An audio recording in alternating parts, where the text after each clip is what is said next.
Hello, my name is Shelby Vidmar, and I'm going to be talking about Week 4's UDRLA assignment, which was looking at the management systems in the videos and how effective they were. In the video, the teachers used cooperative and a collaborative learning style, which is teaching and learning strategy where students are grouped together to scrutinize a particular assignment or topic to maximize their own and each other's learning.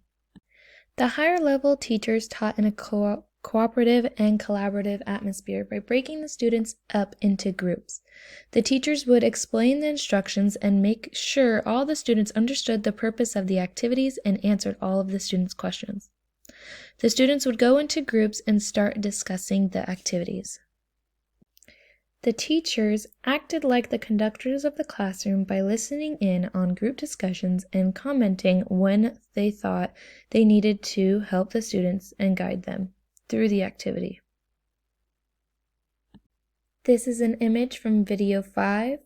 As the teacher is sitting with the students, he is adding comments and telling the students how well they are doing, but also giving them asking them questions to help them further along with their ideas. All of the students responded well to this type of learning atmosphere except in When a Lesson Goes Wrong, Part 1, which was video 3. In the video, the students started talking about things that were irrelevant to the activity and talking while the teacher was trying to regain their attention. This demonstrated inappropriate behavior in the classroom that should be reduced to promote positive behavior while learning.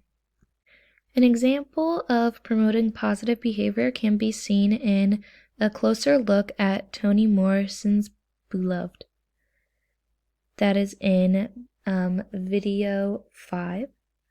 In the chapter in Volt's book, a way to promote positive behavior is by establishing explicit and reasonable behavioral expectations, which is what the teacher did before the students started the activity within the groups. The teacher listed what the students should be doing while in the groups, like taking notes, making eye contact, and discussing and not talking while other people are talking. The lower level teachers also taught in a cooperative and collaborative atmosphere, but did not break into groups. The teacher had the class work all together as one big group instead of working separately. This allowed the teachers to see how the students were doing with the activity and get all the students on the same page. The teacher allowed the students to have little discussions about the problems, then the teacher would have students go up to the front of the class and explain their reasoning. She would let the students listen to both arguments on whether the answer was true or false to help students see the error and the reasoning for that error. This cooperative style of learning provided opportunities for students to share their ideas and information.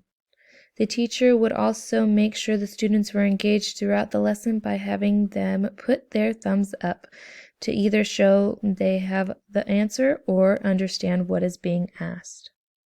Both higher level teachers and lower level teachers used not only verbal and paper instructions but also diagrams to help the students during the activities. For example, with older students,